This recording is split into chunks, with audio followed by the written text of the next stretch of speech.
Hello guys, this is मोहित अहरवार और आज का अपना टॉपिक है एकोमोडेशन रिफ्लेक्स।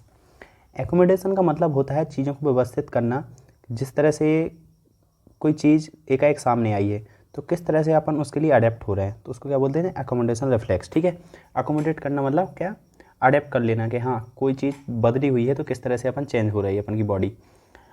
अपन क्या करते हैं, कोई दूर है, मान लीजिए ये कोई बड़ा सा इलाका है, ठीक है। अब यहाँ पे कोई चीज़ है, या मान लीजिए यहाँ पे कोई पेड़ ही लगा हुआ है, यहाँ से कोई देख रहा है तो इतनी दूर तक देखने के लिए उसको क्या करना पड़ेगा, बहुत ही आंखें खोलनी पड़ेंगी, उसके पिपर डायलेट होंगे ताकि ज़्यादा से ज़्यादा लाइट अंदर आ पाए, तब जाके अच्छे से देख पाएगा। फिर एक सामने से कुछ कार आर निकलेगी, मान लीजिए रोड के पास में खड़ा है वो, तो एक कार आर निकली तो उस कार को देखने लगा। तो फिर क्या चेंजेस होंगे कि वो कार को देखने में उसकी आंखों में क्या चेंजेस होंगे, मतलब वो खड़ी हुई है कार, ठीक है, तो उसको देख के टाइम क्या चेंजेस होंगे, इधर से डायरेक्ट इधर देखने लगा है तुरंत ही। तो क्या चेंजेस कर रहे हैं वो देखते हैं एकोमोडेशन रिफ्लेक्स में। The reflex action when a person looks at near object after seeing far object, मतलब दूर की वस्तु को देखने के बाद जो पास की चीज़ें देखते हैं तो उसके बाद क्या चेंजेस होते हैं, इसी को क्या बोलते हैं अपन लोग, accommodation reflex. 3 adjustment are mode made in the I walls, तो 3 तरह के एडजस्टमेंट होते हैं अपन के आई वॉल्स में। पहला होता है convergence of eye walls due to contraction of medial recti. Convergence of eye walls का कन्वर्जेंस इसलिए किया गया कि क्योंकि अपन ज़्यादा दूर तो देखनी है तो थोड़ी सी छोटी आंखें कर लेंगे, ठीक है, और पास वाले ऑब्जेक्ट को ज़्यादा बिना प्रेशर के देख पाएंगे आराम से। मीडियल रेक्टाई मसल के कॉन्ट्रैक्शन की वजह से होता है। ये कैसी एक स्केलेटल मसल है, मतलब ये वॉलेंट्री मसल है, ठीक है, स्केलेटल मसल की प्रॉपर्टी होती है। Contraction of pupil due to contraction of constrictor pupil of iris, तो अपन के पीपल भी क्या डायलेट नहीं करने, कॉन्स्ट्रक्शन छोटे कर दिए, क्योंकि डायलेट क्यों किए गए थे कि ज़्यादा से ज़्यादा लाइट अंदर आए ताकि अपन दूर की चीज़ देख पाएँ। लेकिन वो चीज़ अगर पास में ही है तो फिर क्या डायलेट करना, फिर छोटे कर दो पीपल्स, तो constriction of pupils of constrictor pupil eye muscle contract होती हैं, इस वजह से पीपल क्या हो जाते हैं, कॉन्स्ट्रक्ट हो जाते हैं, ठीक है। फिर आता है increase in the anterior curvature of the lens due to contraction of ciliary muscle. तो पहले क्या था, लेंस जब दूर की चीज़ देख रहे थे ना तो लेंस थोड़ा सा इस तरह से हो गया था। अब लेकिन अपन पास की देख रहे हैं ना तो लेंस अब किस तरह से हो जाएगा, इस तरह से हो जाएगा, ठीक है, मतलब ये एंटीरियर कर्वेचर क्या हो गया, उसका बढ़ जाएगा। तो ये चेंजेस हो गए, 3 चेंज बता दिए मैंने। दस the accommodation reflex involve both skeletal muscle, इसमें स्केलेटल मसल भी इन्वॉल्व हुई, और स्मूथ मसल कौन सी, सीलियरी मसल एंड स्फिंक्टर पिपुलाई, तो ये 2 तरह की मसल भी इन्वॉल्व हो जाती हैं। During accommodation all the adjustment are carried out simultaneously, तो एक साथ में क्रम में होते रहते हैं।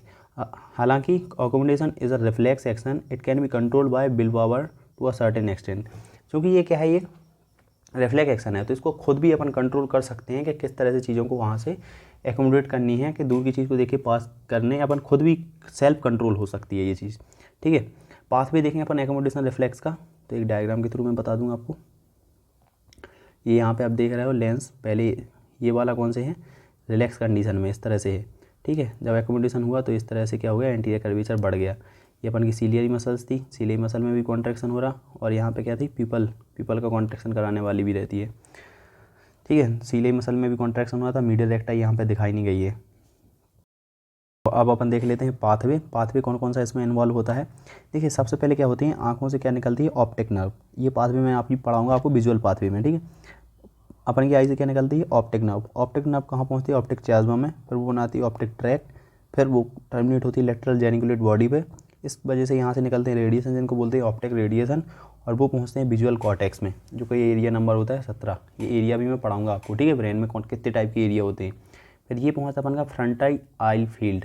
फ्रंटल आई फील्ड मतलब ये क्या होता है, अपन के फ्रंटल लोब में होता है, कहाँ पे होता है, फ्रंटल लोब में होता है फ्रंटल आई फील्ड, ठीक है। तो वो होता है एरिया नंबर 8।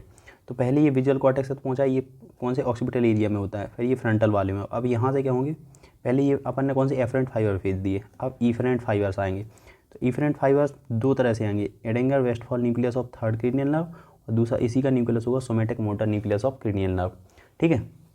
ईजी है नाम याद करने इनके न्यूक्लियस के, मैं जब आपको ये पाथवे पढ़ाऊंगा ना विजुअल पाथवे, तो वहाँ पे बता दूंगा। और ये एनाटमी का है थर्ड क्रेनियल नर्व का, किस तरह से ये पाथवे आपको एनाटमी में बताया गया है। फिर ये वाले जो फाइबर्स हैं एडेंगर वेस्टफॉल वाले, वो टर्मिनेट होते हैं कहाँ पे, सीलियरी गैंग्लियन में, कहाँ पे, सीलियरी गैंग्लियन पे। फिर यहाँ से निकलेंगे अपन के post ganglionic fibre, post ganglionic fibres. तो वो कहाँ पे शॉर्ट सीलियरी नर्व बनाते हुए कॉन्ट्रैक्शन कराएंगे सीलियरी मसल का और कॉन्स्ट्रिक्शन ऑफ पिपलाई। ठीक है, ये दो कौन स्मूथ वाला कंट्रोल कौन कर रहा है, सीलियरी गैंग्लियन। तो इसमें क्या होगा, कॉन्ट्रैक्शन ऑफ सीलियरी मसल और कॉन्ट्रैक्शन ऑफ कॉन्स्ट्रक्टर पिपलाई। इस वजह से इसका क्या होगा, एंटीरियर कर्वेचर लेंस का बढ़ जाएगा और साथ ही क्या हो जाएगा कि पिपल्स का कॉन्ट्रैक्शन हो जाएगा। ठीक है, फिर यहाँ पे क्या हो रहा है, सोमेटिक मोटर फाइबर्स हैं वो कॉन्ट्रैक्शन कर रहा है मीडियल रेक्टाई का, जिस वजह से आई वॉल का कन्वर्जेंस हो रहा है। ठीक है, तो ये रहा पाथवे। अब देख लेते हैं कि क्या थ्योरी में क्या लिखा हुआ है। Afferent pathway, visual impulse from retina pass through the optic nerve into optic chiasma, फिर ऑप्टिक ट्रैक। इसको एक काम करना है, इस तरह से एरो लगा के बनाना। ठीक है, फिर लेटरल जेनिकुलेट बॉडी, फिर उसके बाद कहाँ optic radiation and to visual cortex तक पहुँच जाता है। Of occipital lobe, from here association fibers carry the impulse from frontal lobe, तो फ्रंटल लोब तक ले आते हैं।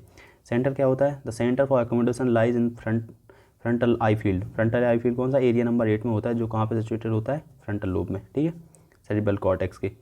इफरेंट पाथवे, तो इफरेंट पार्ट में थोड़ी सी दिक्कत है, पर आपको उतना ज़्यादा नहीं ध्यान, मतलब जिस तरह से वो मैंने आपको बता दिया ना इसके थ्रू, डायग्राम के थ्रू, तो आपको यही बनाना है। थ्योरी में अपन थोड़ा सा कम ही लिखेंगे।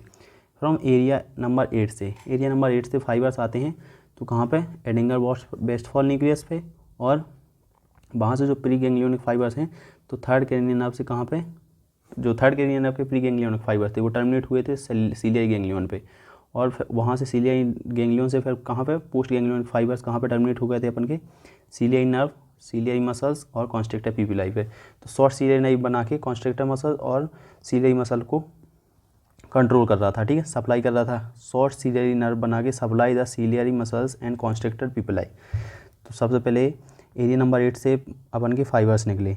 ठीक है, ये वाला ना भी लिखो तो भी चल जाएगा। फिर वो कहाँ पे, एडिंगर वेस्टफॉल न्यूक्लियर बनाया उन्होंने।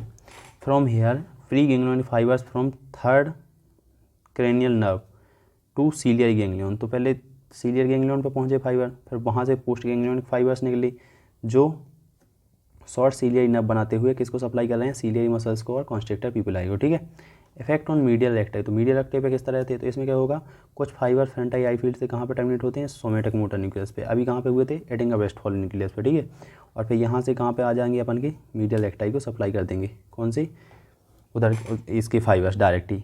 अब चेंज ये देख रहा है कि देखो पहले इस वाले हैं ना, ये प्री गैंग्लियोनिक फाइबर हैं, और यहाँ से ये पोस्ट गैंग्लियोनिक, सीलियर गैंग्लियन के पहले प्री गैंग्लियोनिक, उसके बाद पोस्ट गैंग्लियोनिक। ठीक है, इसमें उतना दिक्कत नहीं है इस तरह वाले में। तो ये रहा accommodation reflex. Thank you guys, please like share and subscribe the channel.